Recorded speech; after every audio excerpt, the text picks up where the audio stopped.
So, what is hedging? What is speculation? And what is arbitrage? So, friends, let me explain you. जैसे अपने बॉलीवुड में Bollywood is incomplete without Shahrukh Khan, Salman Khan and Aamir Khan. They are superstars of Bollywood. Similarly, our derivative market is incomplete without hedger, speculator, and arbitrager. They are called market participants. So, in today's video, we are going to understand what is hedging, what is speculation, and what is arbitrage. So let me explain you with three simple examples. So if you look at the screen, this is example number one, where I am going to explain you what exactly is hedging.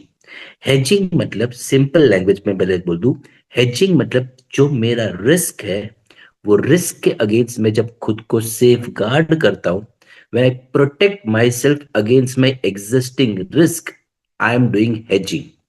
अब example से ये बात समझना पड़ेगा. So if you look at the screen, आपको एक farmer दिखता रहेगा. Yes, so guys, he is a farmer. और ये फार्मर को अगर मेरे को अच्छे से समझाना है तो फार्मर करता क्या है, फार्मर का काम क्या होता है. फार्मर बेसिकली एक वीट प्रोड्यूसर की तरह ले सकते हैं.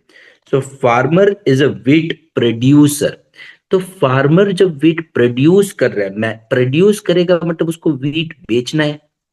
जस्ट एग्जाम्पल के लिए हम ऐसा मान के चल रहे कि मार्केट में वीट का प्राइस चल रहा है ₹40 per KG. This is the price which is running in market, ₹40 per KG. मैं फार्मर हूं, same I am a wheat producer. तो मुझे डर है. किस चीज का डर है सर?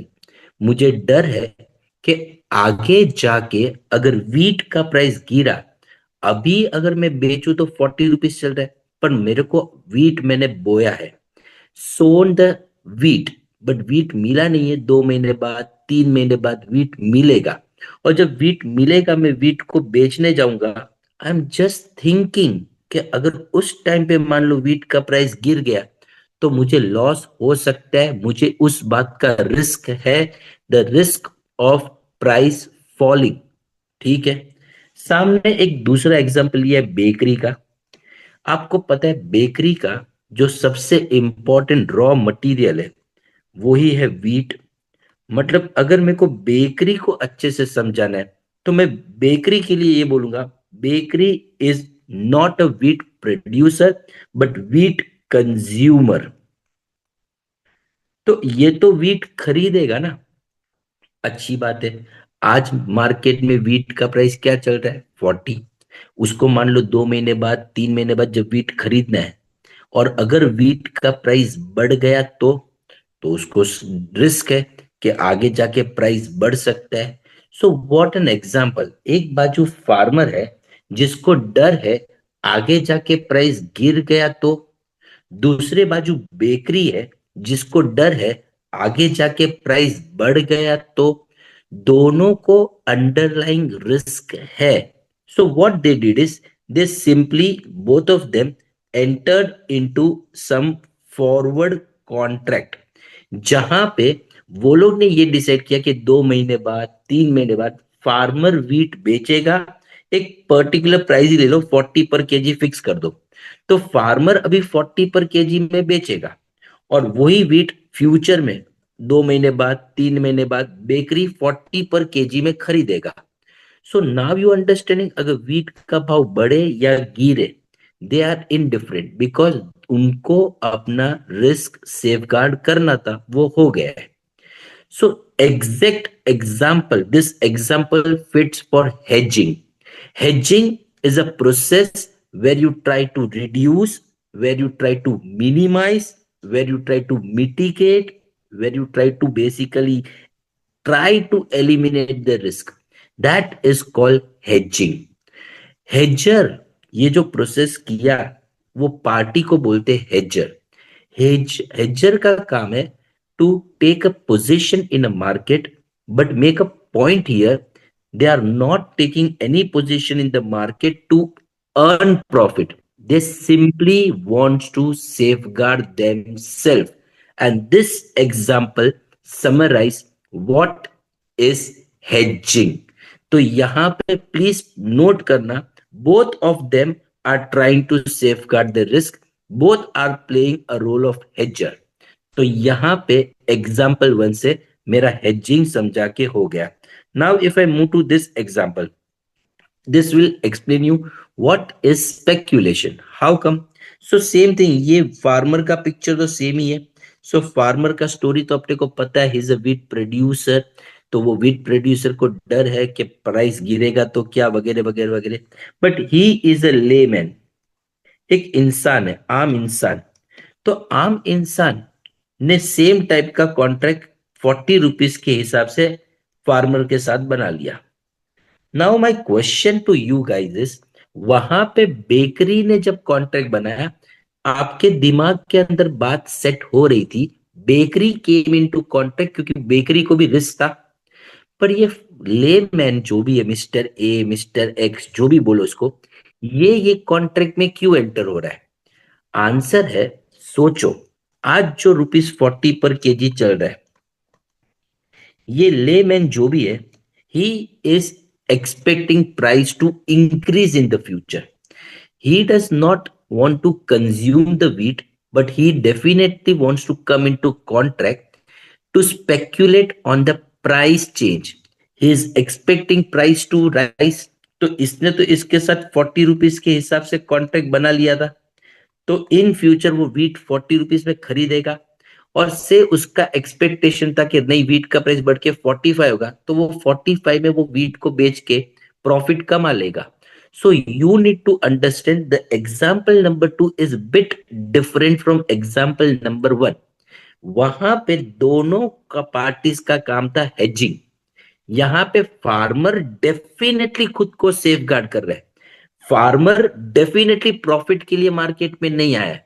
मगर जो लेमैन है, mister x mister y mister z जो भी है, वो ये सोचता है कि चलो हम क्यों ना प्राइस फ्लक्चुएशन के हिसाब से उस पर स्पेक्यूलेट करें और उसमें से प्रॉफिट कमा के निकले. सो purpose of layman is to speculate on the price fluctuation, and he enters into market basically to make some profit. तो ये एग्जाम्पल में फार्मर इज अ हेजर and the layman is a speculator. तो ये एग्जाम्पल एकदम क्लियर हो गया हमारा. अब तीसरा एग्जाम्पल समझने की जरूरत है, जहां पे basically we are trying to understand what is arbitrage. सो आर्बिट्रेज को समझने के लिए let me start this way. When I want to explain you arbitrage, मैं एक कंडीशन पहले क्लियर करता हूं. कोई भी एक कमोडिटी है, commodity is traded in two different markets. So the condition is it should be traded in two different market at same price. ओ, अगर सेम प्राइस पे नहीं ट्रेड हो रहा है तो क्या? तो that is called miss pricing. And what is arbitrage का काम? आर्बिट्रेजर जो करता है वो यही करता है, वो ये मिस प्राइसिंग को एक्सप्लॉइट करता है और रिस्क फ्री प्रॉफिट कमाता है. So you need to understand arbitrage. Arbitrage को अगर मेरे को सिंप्लीफाई करना है, तो एक ऐसी एक्टिविटी ले लो जहां पे देर इज नो इन्वेस्टमेंट, जहां पे there is no risk, and जहां पे there is for sure profit. तो that activity is called arbitrage. Sir अभी भी इतना अच्छे से नहीं समझा, तो let me explain you in this way. Say एक कोई तो भी स्टॉक है, वो स्टॉक बीएसई पे भी लिस्टेड है, एनएसई पे भी है, और दोनों पे उसका प्राइस दिखाता हूं. से यहां पे बीएसई में स्टॉक का प्राइस है ₹10, और यहां पे एनएसई में इट इज ट्रेडेड एट ₹20. तो ये तो आपको क्लियर कट दिख रहा है ना कि दोनों मार्केट में प्राइस का डिफरेंस है. सो आर्बिट्रेजर क्या करेगा? वो ये प्राइस डिफरेंस को एक्सप्लॉइट करेगा. जहां पे प्राइस कम है वहां से खरीदेगा, और जहां पे प्राइस ज्यादा है वहां पे बेचेगा। सो आर्बिट्रेज को डिफाइन करता हूं। Arbitrage is simultaneously buying from one market where price thereof is comparatively less and selling in another market where price thereof is comparatively high। सो इस एग्जाम्पल में से वो क्लियर कट पता चल रहा है कि जो मिस प्राइसिंग है 10 रुपीज, वो उसका प्रॉफिट हो जाएगा। सर ये आर्बिट्रेजर ये फायदा कब तक एक्सप्लोइट करेंगे? जब तक प्राइस कन्वर्ज नहीं हो जाता है। I will explain you how. ये 10 रुपीज है, ये 20 रुपीज है। सो यहाँ पे प्राइस कम है तो लोग यहाँ पे बाई करेंगे। जैसे ही लोग बाई करना चालू करेंगे, ये प्राइस धीरे धीरे धीरे धीरे बढ़ते जाएगा। और यहाँ पे लोग प्राइस ज्यादा है तो यहाँ पे लोग सेल करेंगे। जैसे सेल करेंगे प्राइस धीरे धीरे धीरे धीरे कम होते जाएगा। एक टाइम पे दोनों में वापस प्राइस सेम हो जाएगा। This is called price converge हो जाना। तो आर्बिट्रेज लोग तब तक एक्सप्लॉइट करेंगे जब तक प्राइस कन्वर्ज नहीं हो जाता है। So wonderful way to understand arbitrage is दो पोजीशन लेना है, एक जगह पे बाय, एक जगह पे सेल, प्राइस डिफरेंस का फायदा लेना है, और there is no investment required, there is no risk involve, and risk free profit कमाना। This activity is called arbitrage. So by this video, I summed up three concepts. One is what is hedging, second, what is speculation, and third, what is arbitrage. So friends, let me clear. ये video is another video in the series of जो देखेगा वो सीखेगा. It's a series of small video. These concepts can be much more detail में I can explain it to you, but I'm making it very short and simple because जो देखेगा वो सीखेगा are the series of small videos. Thank you very much. Again, I will see you in the next video. Bye bye.